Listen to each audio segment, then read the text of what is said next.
Ողջույն սիրելի հայրենակիցներ, եթերում Նիանտապանն է։ Եվ այժմ մենք զրուցելու ենք Հայաստանի քաղաքագետների միության նախագահ, քաղաքագիտության դոկտոր Հմայակ Հովհաննիսյանի հետ։ Ողջունում եմ, պարոն Հովհաննիսյան։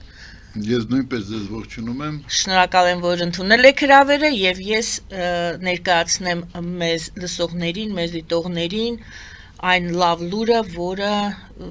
մեզ շատ ուրախացրեց եւ ինձ եւ ձեզ եւ կարծում եմ հազվադեպ են լավ լուրերը, բայց լավա որ այս 5 նոր տարու առաջին օրն է այսօր։ Ես կարծում եմ այո, դա էլ է հետաքրքիր զուգադիպություն։ Նոր տոմարով նոր տարու օրերին մենք բարձրաձայնեցինք այս խնդիրը, իսկ Ես հիմա կներկայացնեմ ձեր թույլտվությամբ։ Մեկ շաբաթ առաջ մեր հարցազրույցի ընթացքում պարոն Հովհաննիսյանի հետ պարոն Հովհաննիսյանը պատմեց մեկ մարդու մասին, ով այս ցրտերին, երբ որ գիշերը -15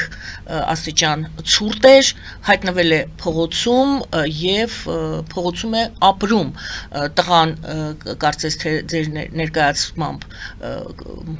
խաղամոլության կազինոյում պարտվել էր եւ հայրը հայտնվել է փողոցում։ Չանցավ մեկ օր անգամ, երբ մեզ զանգահարեցին մերոնց տուն խնամքի կենտրոնից եւ պատրաստակամություն հայտնեցին, որ կարող են ճիշտ է ժամանակավոր, բայց կացարան տրամադրեն այդ մարդուն։ Մենք խորհուրդ տվեցինք, ուղղորդեցինք նրանց դեպի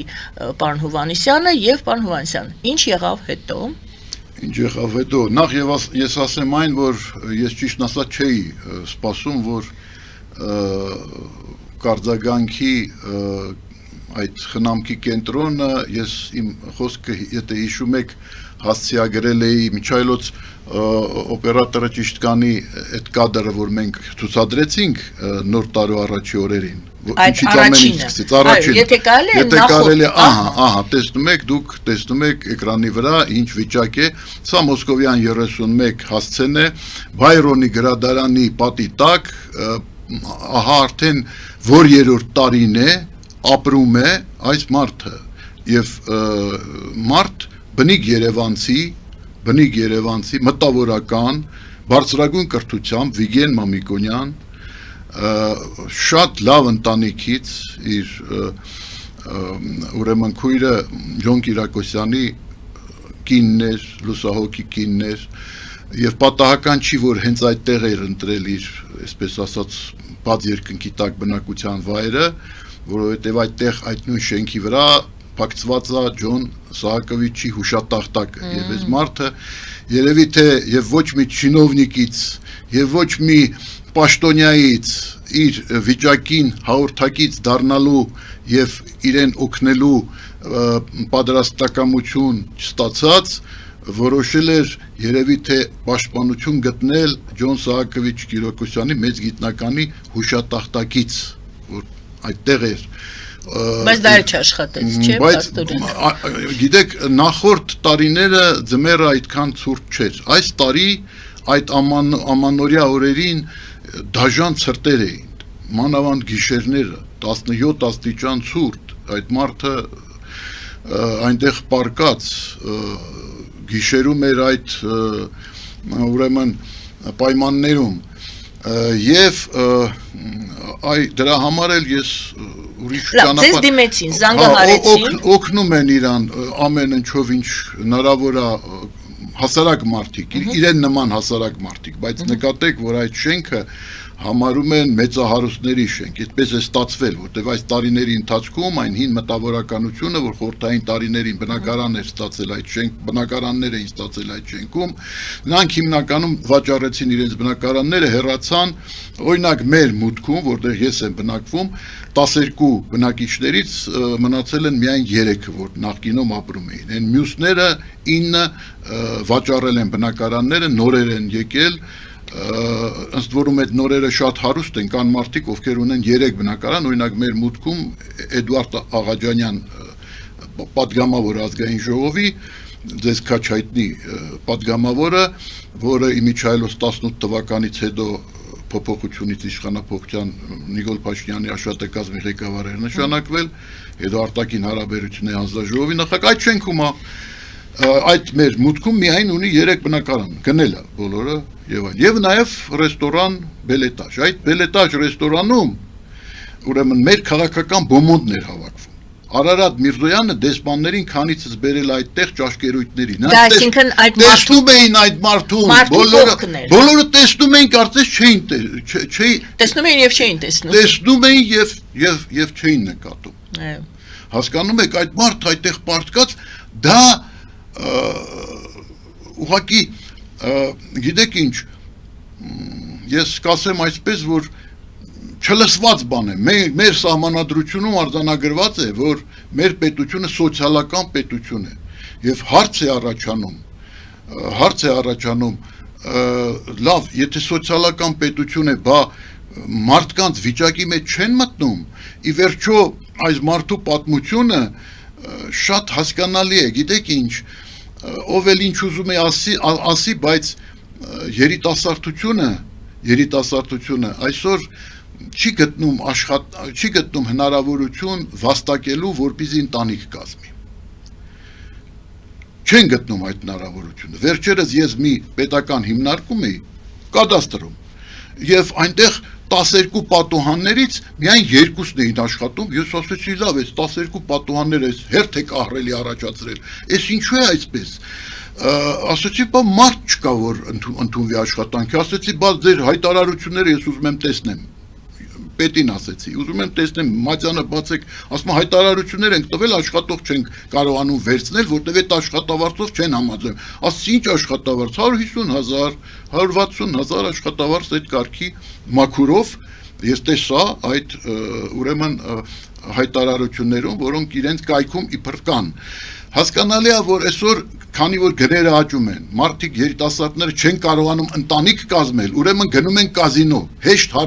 որպեսզի շուտ վաստակեն, հասկանում եք, չեն ստանում այն վաստակը, որը հնարավորություն կտար ընտանիք կազմել եւ այլն, սա լուրջ սոցիալական խնդիր է, մենք այսօր ես պարզ ասեմ, մեր երկրում սոցիալական աղետ է, մեր երկրում այսօր սոցիալական աղետ է եւ այս մի դրվագը, այս մի փաստը ցույց է տալիս այդ աղետը պարզապես մարդկային դեմքով է ցույց տալիս, մարդու դեմքով է ցույց տալիս։ Եթե կարելի է ցուցադրեք այն ֆոտոշարքը, որը տրամադրել է մեզ պարոն Հովհաննիսյանը, եւ դուք պատմեք այնուամենայնիվ ձեզ դիմեցին այդ խնամքի կենտրոնից, ինչ եղավ հետո։ Գիտեք, ինձ դիմեց, այդ տեսեք, այս սոցիալական այդ մերոնց տունը խնամքի ուրեմն կենտրոնի խնամքի եւ ուրեմն ժամանցի, այո, խնամքի եւ ժամանցի կենտրոնի աշխատակիցն է, որը իմ ներկայությամբ ես եմ նկարել սա, իմ ներկայությամբ ուղեկցում է արդեն այդ մերոնց տուն կենտրոն, որտեղ ուրեմն այդ կենտրոնի տնօրենը Անգին անունով, Տիկին Անգին, այսպես ասեմ, որտեղ ես ազգանունը չգիտեմ, Անգին անունով զանգահարեց ինձ, ներկայացավ, ասեց, որ նայել է, լսել է եւ ուզում է օգնի, ասեց, որ իրենց մոտ այն ուրեմն մարդկանց ծնողներն են, ովքեր աշխատում են արտասահմանում եւ նրանք խնամքի կարիք ունեն այդ ծնողները եւ դրա համար վճարում են իրենց զավակները, բայց այս դեպքում հաշվի առնելով այն, որ մարդը այդ վիճակում է եւ ի վիճակի չի վճարել, ուրեմն բարեգործության կարգով իրենք կազմակերպեն թեկուզ ժամանակավոր ուրեմն Վիգեն Մամիկոնյանի Ես կխնդրեմ ցույց տալ այդ լուսանկարը Վիգեն Մամիկոնյանի, եթե կարող եք առանձին ցույց տալ։ Սա արդեն խնամված, որտեվ առաջին տեսանյութը, որ դուք ուղարկեցիք, իրենք էին ուղարկել այնտեղից, ճիշտ է, արդեն խնամված էր, բայց մազերը շատ էին, մորուքով էր եւ այլն, շատ անխնամ վիճակի, այսպես կարող է լինել մարդը, եթե ապրում է այդպիսի դաժան պայմաններում։ Հիմա արդեն ես տեսնում եմ, որ այո, մորուքը չկա եւ մազերն էլ կտրել են։ Շարունակեք, պարոն Հովհաննիսյան։ Այո, այնտեղ լողացրել են եւ այլն, մի խոսքով հագուստ են տրամադրել, այսինքն հոգ են տանում մարդու համար, բայց Տիկին Առաքելյան, ես սպասում էի, ես դիմում էի, հիշեք, ես դիմում էի մեր պատգամավորների, ես դիմում էի Գագիկ Ծառուկյանին, որը այդ շենքում բնակարան ունի, իր առաջի բնակարանը Երևանի կենտրոնում եղել է այդ բնակարանը, այդ շենքում։ Ինքը այնտեղ բնակարան ունի։ Ես դիմում էի նրան, որ բարեգործներին, որ շուտով պետք է գնան շախով շուխով ընտրությունների, եւ պետք է խոսեն այն մասին, որ իրանք մեծ բարեգործներ են։ Ես դիմում էի նրանց, ես չէի ակնկալում, որ ուրեմն ես գիտեմ մեր ժողովուրդը շատ գթասիրտ է, շատ գթասիրտ, շատ լավ ժողովուրդ ունենք, այս մարդուն պահել են հասարակ մարդիկ։ Հասարակ մարդ, ես էի տանում հաց, այն մյուսներն էին տանում հաց, այդպես պահել են 5 տարի, բայց եկավ այդ դաժան ձմեռը։ Եվ նոր տարու օրեր Եվ նոր տարու օրերին ես դիմում եմ այս օլիգարխներին, դիմել եմ այս պատգամավորներին, որ նոր ստացել են 3 միլիոն պարգևավճար, ինչի համար եք ստացել պարգևավճար, որ 5 տարի այս մարդը փողոցում պարգել է այս վիճակում, ապրել է այդ պայմաններում, ձեր աչքի առաջ, մի րոպե, մեր բոմոնդը հավաքվում էր այդ Բելետաժ ռեստորանում, այդտեղ բոլորն են, այդտեղ Նիկոլ Փաշինյանից սկսած բոլորը եղել են, դա Էդիկ Աղաջանյանի ռեստորաններ, հենց դիմաց։ Հիմա ես ձեզ ասում եմ, հիմա ուշադիր լսեք ինձ։ Եթե դուք ձեր այդ պարգևավճարները չտանեք այդ մերոնց տուն եւ այլ նման կարգի գթասիրտ կազմակերպություններին, որոնք իսկապես հետարքրվում են, որոնք տեսակ լսեցին եւ գտան ինձ, գտան ուրեմն այս Նոյան Տապանի խմբագրությունը, զանգահարեցին խմբագրության միջոցով պարզեցին իմ տեղը, զանգեցին ինձ, հոգ տարան, տեղավորեցին եւ այլն։ Այս կարգի կազմակերպություններին պետք է տրվեր այդ պարգևավճարը, ոչ թե ձեզ պետք է տրվեր, որ դուք հիմա գնայիք եւ գոնե նոր տարվա օրերին, լավ, այդ տիկին անգինը, մերոնց տան տնորենը, լսում է այդ ելույթները, արձագանքում է նման փաստերին, որտեվ այդ մերոնց տուն, ասեմ տիկին Գայանե, ասեմ մերոնց տուն այդ կազմակերպությունը գտնվում է Նորք Մարաշում, ուրեմն բուժ աշխատողների 1 կոտորակ 1 հասցեով, բուժ աշխատողների փողոց 1 կոտորակ 1 հասցեով, մերոնց տուն, դա գտնվում է հին Նորքում, հասկանում եք, իսկ թաղապետարանը գտնվում է 10 մետր հեռավորության վրա այնտեղից, որտեղ 5 տարի այս դաժան պայմաններում ապրել է այս մարդը, թաղապետարանը, իսկ Բելետաժ ռեստորանը, որտեղ ըմպում են սուրճ, ամառները այդ բանի տակ, ուրեմն դրսում, հենց դուս այդ մարդու վրա է այդ տեսարանը, դուս հենց այդ որ նայես այդտեղ այդ Բելետաժ ֆրանսիական ռեստորանը Էդիկ Աղաջանյանի պատկանող, դա դրա ընտանիքի, հենց դեմ դիմացա այդ մարդուն, 5 տարի սրանք, այս մեր բոմոնդը, այս մեր դեպուտատները եւ այլն, այդտեղ նստած տեսել են այդ մարդուն, որևէ մեկը մոտեցել է, նրան հարցրել է, հայրիկ, ես ինչի ես վիճակում, ես ինչ է պատահել, որևէ մեկը, որևէ մի հոգևորական կողքի, չէ, այդ կաթողիկոսի նստավայրն էլ գտնվում է ընդամենը մի 50 մետրի վրա, 100 մետրի վրա այդտեղից։ Բա այնտեղից ինչ-որ մեկը եկել է, թե այս մարդը լավ էս ոնց է ապրում,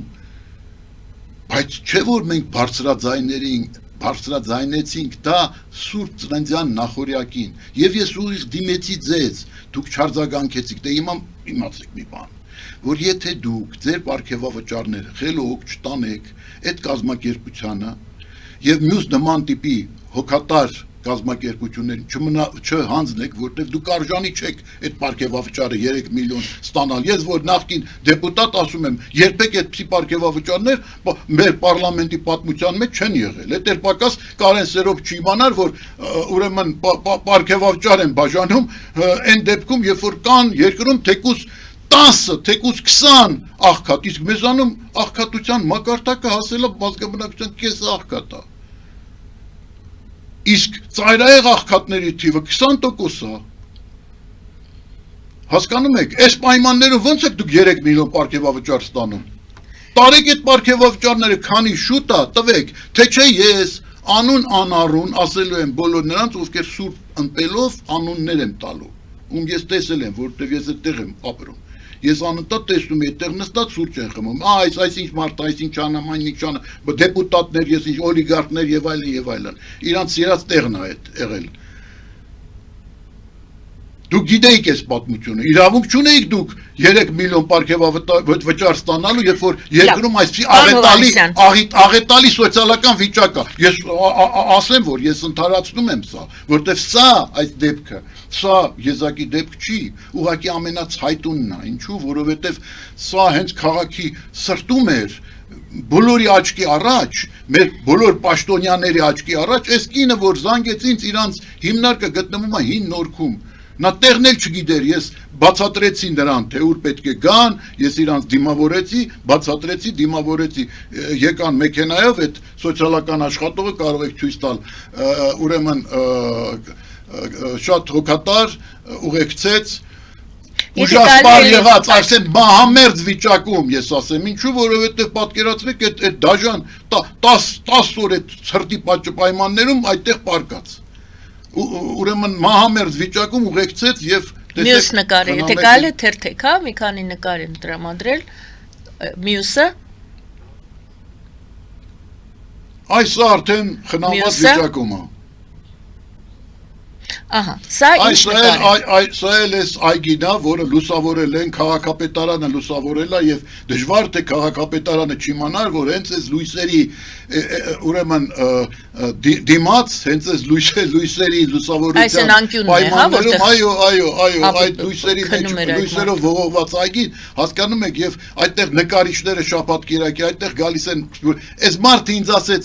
բալաջան ինձ Սա վերնիսաժն է, հա։ Սա այո վերնիսաժն է, Սարյանի արձանը այնտեղ է եւ շաբաթ կիրակի Սփյուռք հայերից եկել են նկարներ են գնել, մոտեցել են իրան, ինքը ինձ պատմեց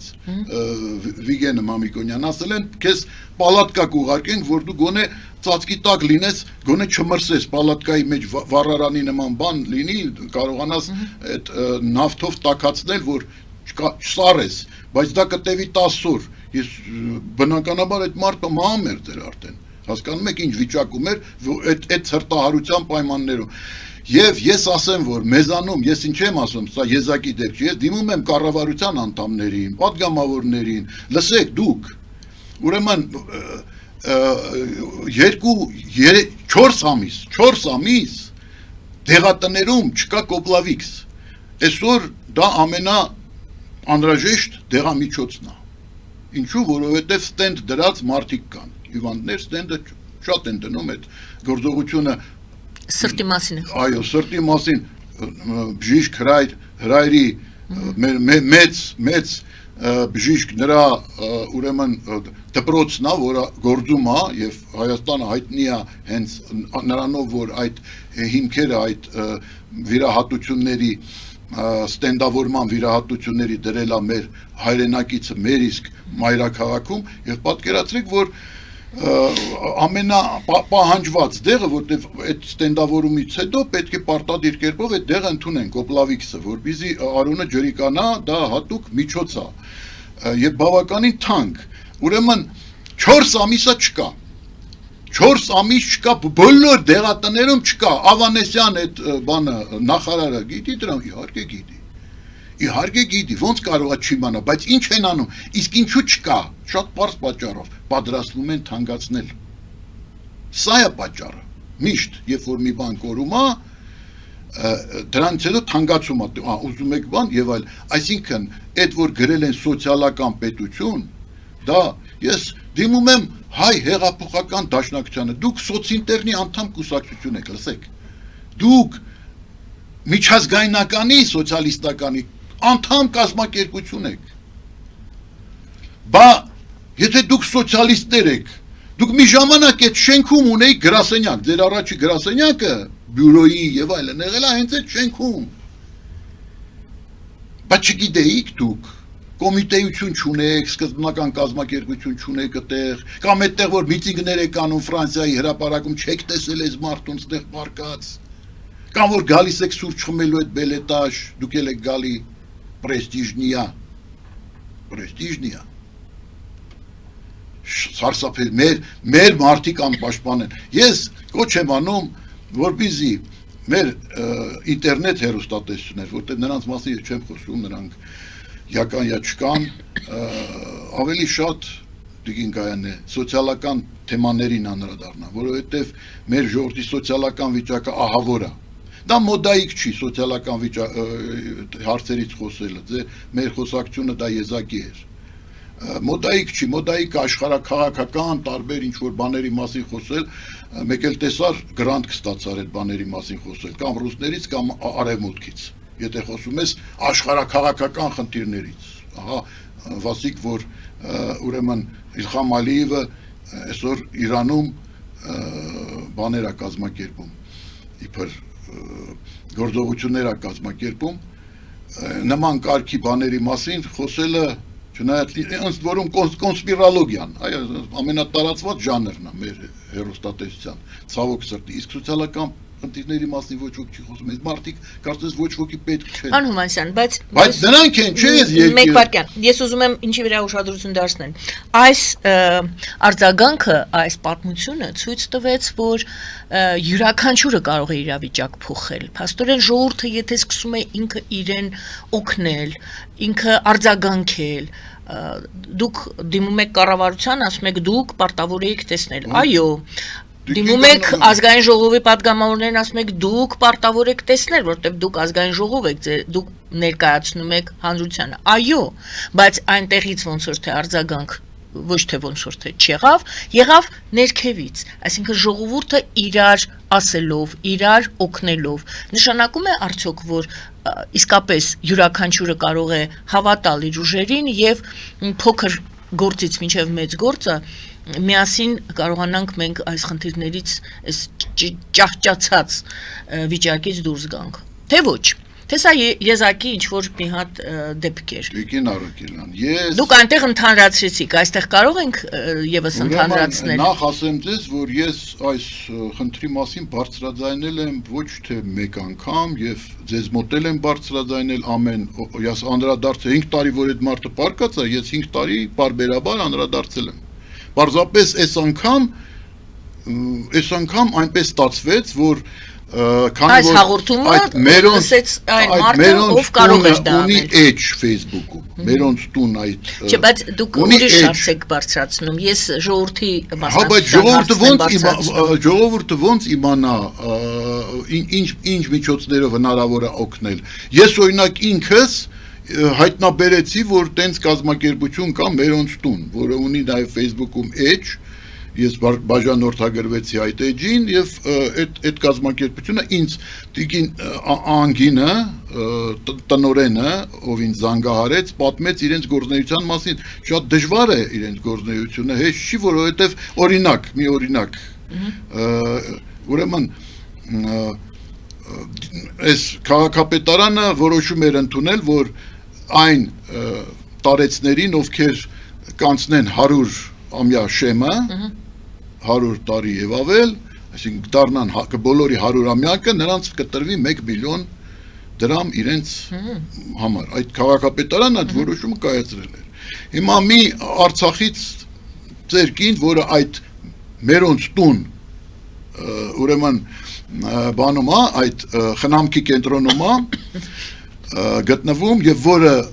չունի ոչ ոք, այնպես չունի, այսինքն ծայրահեղ ծանր վիճակում է։ Այնտեղ գտնվում են նաև այն մարդիկ, ովքեր աշխատող զավակներ ունեն արտասահմանում, ովքեր գումար են ուղարկում եւ նրանց պահելու համար, բայց սա չունի, դիմել են քաղաքապետարան, որ այս կնոջ ուրեմն այս կնոջ 100-ամյակը լրացել է, 100 տարին լրացել է, դուք էլ որոշում ունեք, 1 միլիոն տալիս եք, այդ 1 միլիոնը տվեք, որ մենք այս կնոջը խնամենք։ Բարձր չէ, որ այդ կնոջ տվեք նրա համար, նրան հասնում է։ Ինչ է պատասխանել այդ քաղաքապետարանի չինովնիկներ։ Պետք է 5 տարի գրանցում ունենա Երևան քաղաքում, որ Երևանի քաղաքապետարանը տրամադրի։ Բայց դա Արցախից եկա։ Բայց դա Արցախից է, պատտական։ Հասկանում եք, ինչ դժվարությունների են բախվում, եւ իհարկե Այսինքն մեր չեն օգնության տրամադրելու։ կարիք ունեն, Պարոն Հովհաննիսյան, այսինքն չեն տրամադրելու այդ կնոջը։ մենք օգնեցինք իրանց այդ հարցում, ինչու, որովհետեւ այդ որ մենք բարձրաձայնում ենք դա, մենք դրանով օգնում ենք, բայց մեր օգնությունը կարող է տեղ հասցնել, եթե գոնե մի չինովնիկ գտնվի, որ խիղճ ունենա, մարդկային խիղճ ունենա, հասկանում եք, այսօր տեսեք, ինձ ոմանք մեղադրում էին, թե դու ինչ ես պաշտպանում Վարդան Ղուկասյանին, նա հայհոյանքներ է տալի, բա ես պարզ ասեմ ձեզ, ձեզ ասում եմ, այն պատգամավորները, որոնք բելետաժում սուրճ էին ըմպում, այդ ամառների, այդ ծառի հովի տակ, դիմացի, այդ տերասայի վրա ռեստորանի դիմաց և նայում էին ուրեմն Վիգեն Մամիկոնյանին, թե ինչպես է նա պարկած այնտեղ անօգնական վիճակում, չէր էլ կարող շարժվել, որտեղ էներգիա է կորստում և ուրեմն ես խոստանում եմ ձեզ, որ եթե դուք ձեր այդ պարգևավճարները չտանեք, չտակ այդ մարդկանց խնամքի համար, որտեղ այդ մարդիկ մեր հասարակության մեջ կան ձեր պատճառով, եթե ձեր քաղաքականությունը ճիշտ լիներ, այս մարդիկ այսօրը չէին ընկնի, եթե դուք կազինոները փակեիք այն բանի փոխարեն, երբ դուք COVID-ի ժամանակ Գագիկ Ծառուկյանի մեծ հսկայական կազինոյի, որ ամենամեծ կազինոն Հայաստանի երևի, նրա դիմումին համաձայն տրամադրեցիք կառավարության որոշում արեցիք, այդ ինչի չեք որոշում անում, որպեսզի քննարկեք այս դժբախտ մարդկանց վիճակը սոցիալական, այս աղքատների վիճակը։ Կառավարության նիստ գումարեցիք, որպեսզի օգնեք, նա դիմել էր կազինոյի վնասները COVID-ի պատճառով, վնասները փոխհատուցելու ուրեմն դիմումով եւ դուք բավարարեցիք այդ դիմումը։ Հիմա այս պարլամենտը երբևէ անդրադարձել է, դաշնակցությունը ունի այնտեղ ներկայացուցիչներ, երբևէ այս հարցերին անդրադարձել է, կոպլավիկ չկա, 4 ամիսա չկա, մարդիկ մեռնում են, ես կոնկրետ անուններ չեմ ուզում տամ, ովքեր մեռել են դրա պատճառով, վերջերս էլ իմ ընկերներից մեկը քաղաքական գործիչ, այդ կոպլավիկի բացակայության պատճառով, Արմեն Ավետիսյանը, այդ հասկանում եք, մեկը ձեզնից հարց չի բարձրացրել, այսօր դուք ինչա, դուք ստենդավորում չեք անցել, բոլորը այդքան առողջ եք ու առողջ կյանք ապրելակերպի կողմնակից, որ չեք հիվանդանում, բայց չգիտեք, որ որևէ մեկը եւ մյուս այդ տիպի սոցիալական հարցերը, սոցիալական խնդիրները, եւ հիմա ես դες խոստանում եմ, այդ տերասայում ով որ կոֆե է ամպել, տեսել է, չի արձագանքել, ես առանուն ձեր անունները տալու եմ։ Խայտարակ կլնեք ընտրություններից առաջ, գնացեք հրաժարվեք, ամոթ է, ձեր այդ պարգևավոր 3 միլիոն, գոնե 1/3 տարեք, այդ 1 միլիոնը, որ քաղաքապետարանը չի տվել այդ Արցախի տատիկին, այդ 1 միլիոնը գոնե այդ ձեր այդ ստացած 3 միլիոնից ամեն մեկը 1 միլիոն տարեք, այդ տեսակ տատիկներ ու պապիկներ շատ կան։ Հասկանում եք, իսկ Նիկոլ Փաշինյանի ես կասեմ հետևյալը, այս մարդը Վիգեն Մամիկոնյանը բարձրագույն կրթություն ունի, աշխարհ տեսած մարդը, բարձրագույն կրթությամբ, գրագետ մարդ։ Դե գնացեք նրա համար աշխատանք գտեք, բա 5 տարի է պարկած այնտեղ չեք տեսնում, գնայիք սոցիալական ծառայություններ դուք պետք է ունենաք, տրամանադրության մեջ գրել եք, որ Հայաստանի Հանրապետությունը սոցիալական պետություն է։ Այն դաշնակցությունը ապօրինաբար տեղ է զբաղացնում միջազգային սոցիալիստական միջազգայնականում, սոցինտերնում։ Սոցինտերնի անդամ է, սոցիալիստական կուսակցություն է, սոցիալական աղետ է երկրում։ Սրա մասին մտածում են, չէ, որովհետև դրա համար գրանտ չեն տալի այս հարցերը բարձրաձայնելու համար։ Եղբայր, գրանտ չեն տալի դրա համար։ Գրանտը տալիս են, եթե դու Ռուսաստանի դեմ ես խոսում, արևմուտքի կողմից կամ արևմուտքի դեմ ես խոսում Ռուսաստանի կողմից։ Այդ դրա համար գրանտ են տալի, իսկ սոցիալական հարցերի համար, սոցիալական խնդիրներ բարձրացնելու համար, այս ժողովրդի սոցիալական աղետի պայմաններում այս ժողովրդի բատից փուշանելու համար գրանտ չեն տալի։ Դրա համար դուք չեք խոսում դրա մասին։ Պարոն Հովհաննիսյան, գովազդենք հայտարարում եթերում, մի քանի վայրկյանից հետո մենք կվերադառնանք տաղավար, կշարունակենք զրույցը։ Գովազդը եթերում, սիրելի հայրենակիցներ, մնացեք մեզ հետ։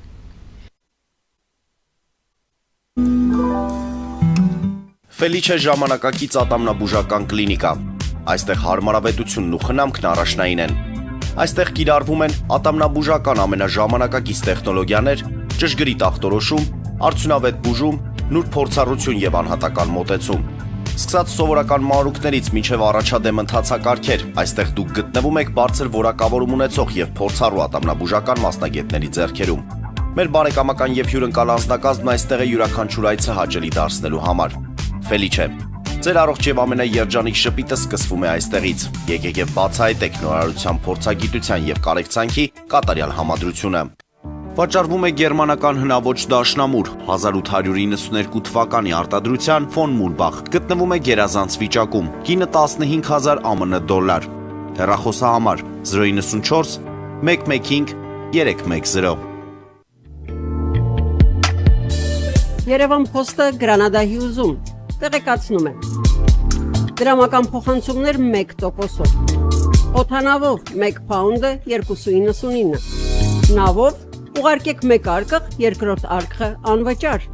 ավտոմեքենաների փոխադրում անհավատալի արժեքներով, ինչպես նաև կահույք և մեծ չափի բեռների փոխադրում։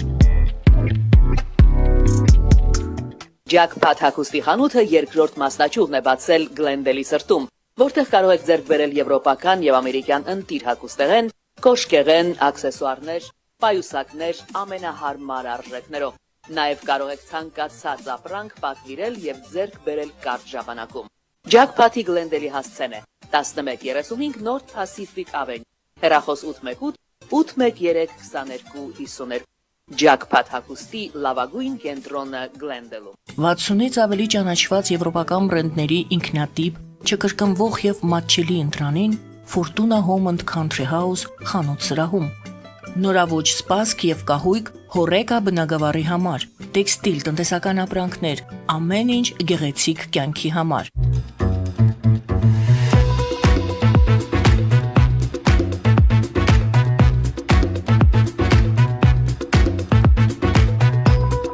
Արարատ ռեստորան, ընտանեկան եւ ընկերական ժամանցի լավագույն հասցե, սիրված արտիստներ, հյուրընկալ մթնոլորտ, հարուստ ճաշացան, անմահական խորտիկներ։ Արարատ ռեստորան, հասցեն անփոփոխ, սիրով սպասում ենք ձեզ։ Լավագույն պաղպաղակ, բնական, համեղ եւ մատչելի գներով պաղպաղակը կարող եք ձեռք բերել բոլոր հայկական խանութներում։ Պահանջեք հայկական պաղպաղակ, Թամարա պաղպաղակ։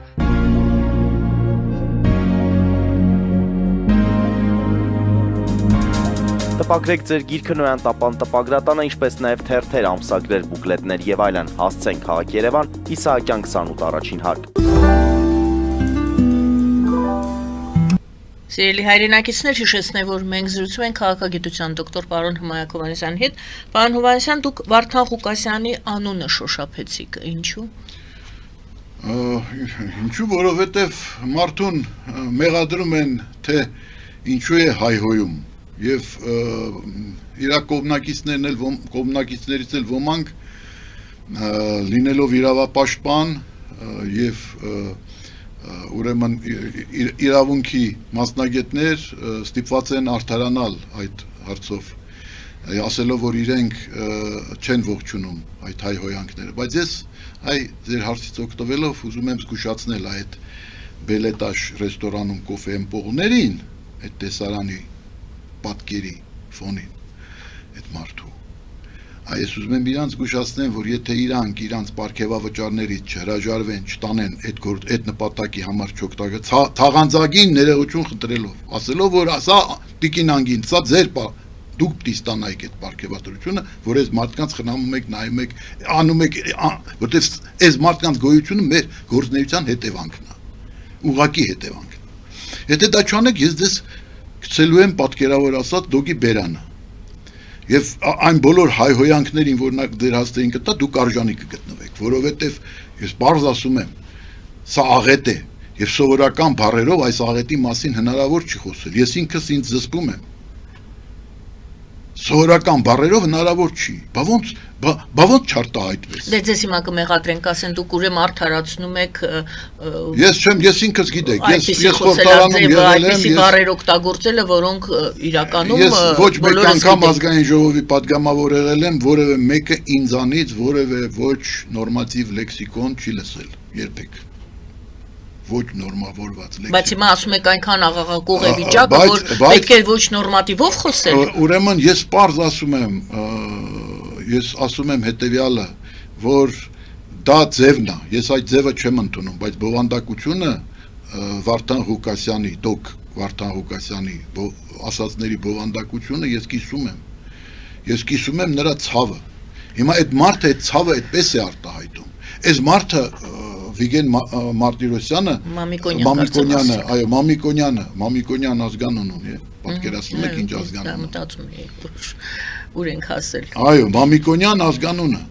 Միայն ինչ ասում, Մամիկոնյանը պարկած այնտեղ եւ մի խոսքով, ինչ ասեմ, այս մարդը այդ վիճակում գտնվելով պարզ է, չէ, ասում է Բիծի определяет сознание, այսինքն կեցությունն է որոշում գիտակցությունը, հասկանալի է, որ 17 աստիճան ցրտի մեջ այս մարդը, որ կարողացել է դիմանա եւ գազան չդառնա, բանական մարդ է։ Իդեպ ես չուզեցի ցուցադրել այդ տեսանյութը, փոքրիկ տեսանյութ է տրամադրել մեզ, ուրեմն այդ խնամքի կենտրոնը մերոնց տուն, այո,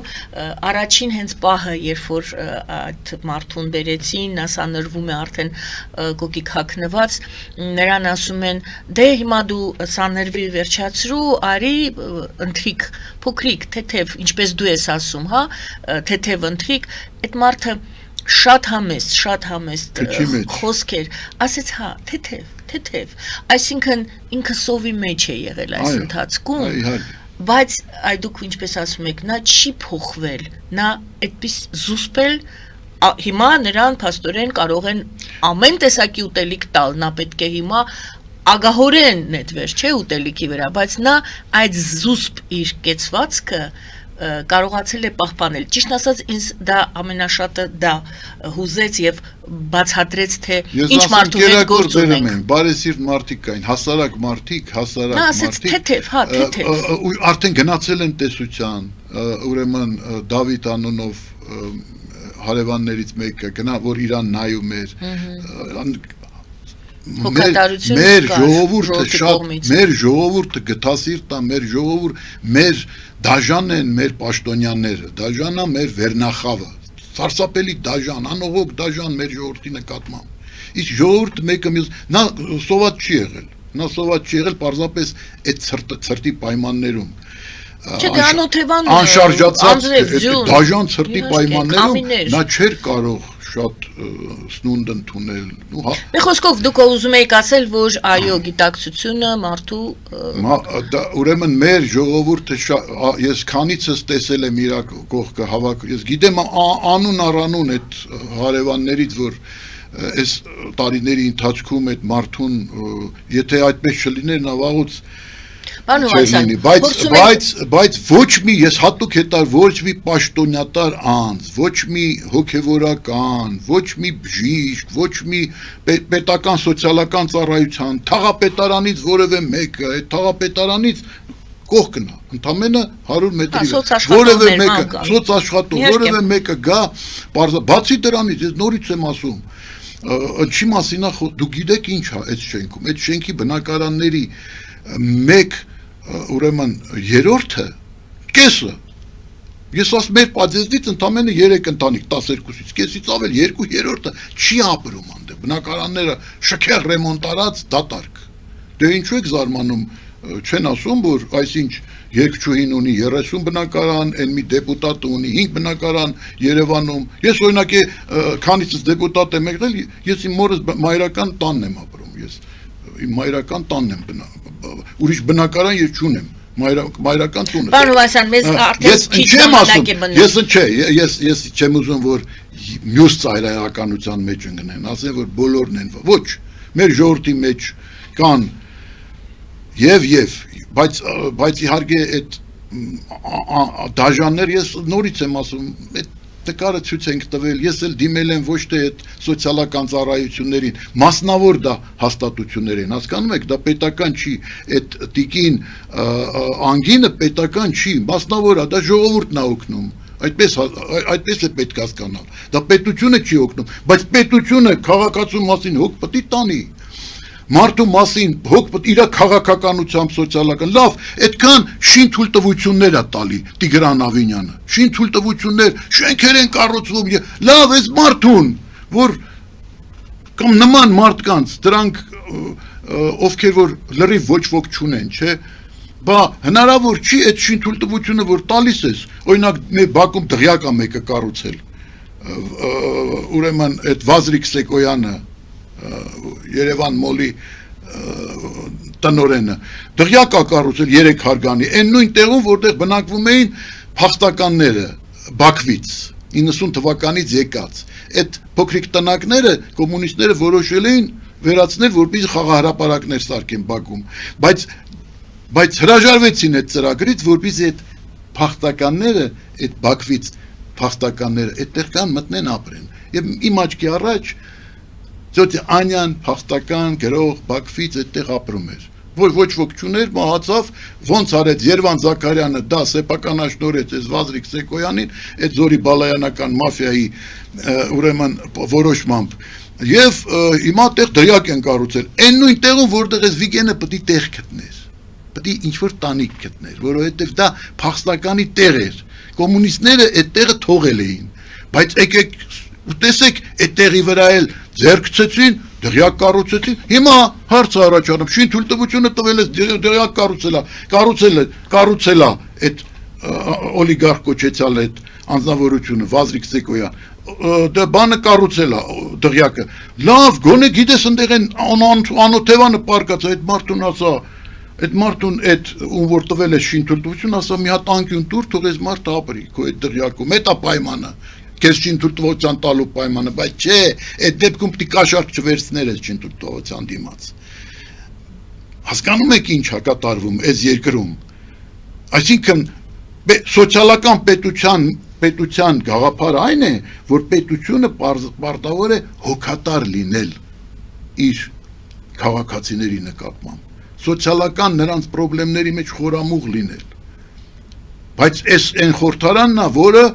Տեսեք, մարդը դժբախտացել է, որտեղ տղան գնացել է, երիտասարդ է եղել, ուզեցել է ամուսնանա, փող չի ունեցել, գնացել է կազինոյում խաղա, մեկը ասել է կազինո։ Հիշ, գիտեք, այս մեր քաղաքում մի գրող կա, հայտնի, տենց մարդը Խաչիկ անունով։ Միշտ ինձ ասում էր, որ իր ապրուստը հոգալու համար գնում է կազինո։ Եվ պարծենում էր, որ անընդհատ կարող, ես միշտ զգուշացնում եմ, ես վերջերս տեսա սարսափելի բան, տարվել են տունը, բանը, տեղը եւ այլն։ Սա ցավը, այդ կազինոները դա աֆյորա է, այսինքն այնտեղ մարդկանց դա ավելի վատ բան է, քան նարկոմանիա, քան թմրամոլությունը։ Եվ պատկերացրեք, որ վերջերս այս խորհրդարանը, որը ստացավ պարգևավճարներ, մերժեց այն հարցը, որ այդ կազինոները փակվեն, վերանան, չլինեն այդ խաղատները, որտեղ սարսափելի է։ Ես Երևանի կենտրոնում եմ ապրում։ Ինչ է կատարվել նաև կենտրոնում իրավիճակը, գույքահարկը բարձրացրել են այն մտավորականությունը, որը մեր կենտրոնի համն ու հոտն է, մեր կենտրոնի դիմանկարն է, մեր կենտրոնի այցեքարտն է այդ մտավորականությունը։ Այդ մտավորականությունը իրանց բնակարանները վաճառում են, մասնավորապես մեր շենքում, օրինակ իմ ընտանիքը, իմ տատիկս գրող Արաքսը բնակարան էր ստացել, երբ որ ռեհաբիլիտացիա եղավ, այսինքն 37 թվականին աքսորված մեր մտավորականներին, իսկ պապս խորհրդային Հայաստանի խմբագիրներ, ուրեմն ռեհաբիլիտացիան տեղի ունեցավ այդ ձենհալի պայմաններում Խրուշչովյան ելույթից հետո անհատի պաշտամունքը եւ ռեպրեսիաները մերկացնող ելույթից հետո ուրեմն Քոչինյանի որոշմամբ այդ բնակարանը տրվել է մեր ընտանիքին, այսինքն ես այն ժամանակ դեռ չէի ծնվել։ Կարևոր իրեն կարողացել պահել դա։ Այդպիսի մարդիկ, այդ շենքում ապրում են։ Հետո իրենց ակսորում են եւ բնակարանները խլում են, դա ուրիշ թեմա էր։ Լավ։ Այո, ճիշտ է։ Մենք ենք ունեցել, այո, շատ ճիշտ է։ Մեզանից շենքում Այո։ եւ 49 թվականին, երբ որ մի խոսքով լավ չեմ Այո, եւ ամբողջ գույքդ կորցնում եւ ես պատկերացրեք այդ մտավորականությունը 2/3-ը այդ շենքի բնակիչների 2/3 ստիպված ա եղել բնակարանները վաճառել։ Նու պատկերացրեք, երբ որ գույքահարկը բարձրացրեցին,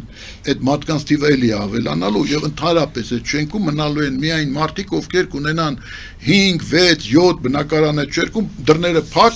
ոչ ոք չի Պարոն ապրում։ Հովհաննիսյան, ավարտում ենք։ Այ հիմա եւ եզրափակիչ բանը, որ ես կուզենայի ասել։ Հիմա ծերելի հայրենակիցներ,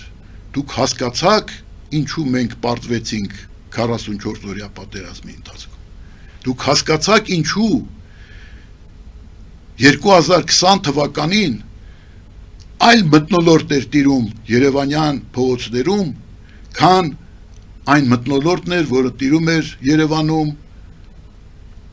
1988 թվականից հետո 90-ական թվականներին։ Լրիվ այլ մթնոլորտ է տիրում այն ժամանակ Երևանյան փողոցներում, որովհետև այդ մեկ բռունցք, մեկ ազգի զգացողությունը գալիս է նրանից, երբ որ կա թեկուզ հարաբերական սոցիալական հավասարություն։ Այսինքն, երբ որ մարդիկ են մինիմալ կյանքի միջոցներով հավասարապես ապահովված են, մինիմալ կյանքի միջոցներով, հասկանում եք, մինիմալ ապրուստի միջոցներով, այսինքն տանիք գլխի վերևում, թեկուզ ինչ որ թեկուզ մի անկյուն, բայց կա այդ հավասարությունը, դրանում եթե հավասարություն չկա, 1988 թվականին այդ հավասարությունը կար, մեկը մի քիչ լավ էր ապրում, մյուսը մի քիչ վատ, բայց փողոցում պարկած մարդիկ, սարչող, մեռնող մարդիկ չկային, այդպիսի բան չկար, հասկանում եք, դրա համար մենք հաղթեցինք, դրա համար ստեղծվեցին ջոկատներ, դրա համար Երևանը այդ օրերին, երբ որ սկսվել էր Ղարաբաղյան շարժումը, երբ որ ուրեմն այդ նույն Բաքվի ջարդերից հետո իսկ հիմա ջարդ չեղավ, ինչ մթնոլորտ էր նույն Սումգայիթից հետո, Բաքվի ջարդերից հետո Երևանի փողոցներում, Երևան քաղաքում, Երևանի կենտրոնում, այն ժամանակ եւ ինչ մթնոլորտ էր հիմա, երբ որ Արցախը ընդհանրապես դատարկվեց, հայաթափվեց։ Մեկ օրվա մեջ 200 զոհ եղավ մեկ օրվա մեջ այդ ընթացքում, երբ որ Արցախը դատարկվեց, մեկ օրվա մեջ։ Ոչ մի նման բան, մթնոլորտների տարբերություն, ես որպես, այսպես ասած, այս ճանապարհը անցած ուսանողական տարիներից քաղաքականության մեջ մի անձնավորություն, ես սրա ականատեսն եմ, այդ վիթխարի տարբերությունը դրանով է պայմանավորված, մեծագույն տարբերությունը, այն մթնոլորտի միջև, որը 90-ական թվականներին էր, առաջի Ղարաբաղյան պատերազմի ժամանակ Երևանում, Երևանի կենտրոնում եւ այն մթնոլորտի մեջ, որը այս 44 օրյա չարաբաստիկ ուրեմն ողբերգության օրերին եւ Արցախի հայաթափման օրերին է Երևանյան փողոցներում, ինչով է դա պայմանավորված, այն ժամանակ հիշում եք մարդիկ ուրեմն ճաշ էին եփում, դոլմա էին բաժանում, ուրեմն մեկը մյուսին սատարում էին, ջոգատներ էին ստեղծում, քանի ջոգատ գնաց 44 օրյա պատերազմի ժամանակ։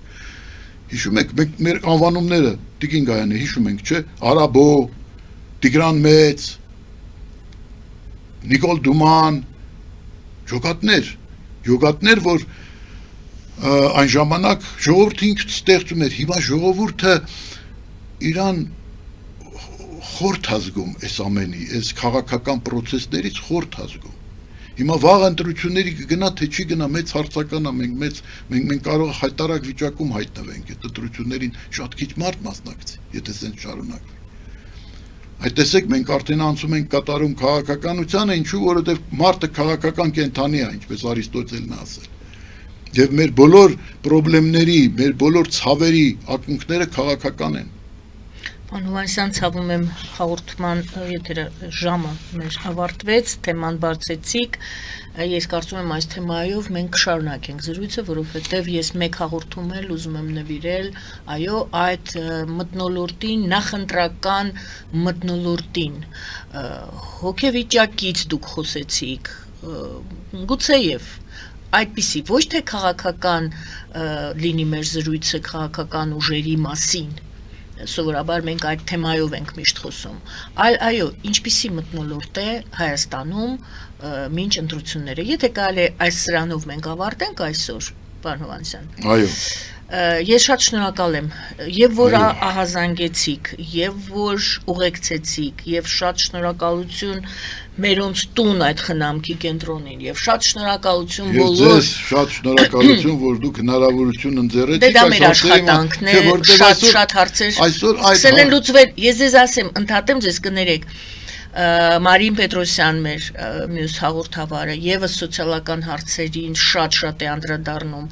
մասնավորապես դիաբետով, այս վերջին շրջանում դիաբետով հիվանդ երեխաների հարցներ, շատ սուր էր էլի, խնդիրներ կային։ Պատկերացրեք, որ արձագանքում են պատկան մարմինները եւ հարցերը լուծվում են։ Բառացիորեն այսօր առավոտյան մենք ունեցանք այդպիսի հեռախոսազանգ։ Ինչը ուրախացնում է։ Դրա համար եմ ասում, մեզանից էլ է շատ բան կախված, յուրաքանչյուրից է շատ բան կախված, այն հուսահատությունը, որ այսպես տիրում է քաղաքական տիրույթում, այսպես ասած, սոցիալականում գուցե մեր ձեռքն է, ժողովրդի ձեռքին շատ բան Եվ քաղաքական կուսակցություններից ես որպես քաղաքագետների միության նախագահ, որպես քաղաքագետ, ասեմ, քաղաքական կուսակցություններից շատ բան է կախված, չի կարելի հանդուրժել այն իրավիճակը, որ միայն դոկ կուսակցությունն է Վարդան Ղուկասյանը ինքն էլ դրսում գտնվելով խոսում սոցիալական խնդիրների մասին, մարդկանց մատից փուշ անում, մարդկանց մատից փուշ պետք է անեն այն մարդիկ, ովքեր առաջի հերթին, ովքեր համարում են, որ իրենք ընտրված են ժողովրդի կողմից եւ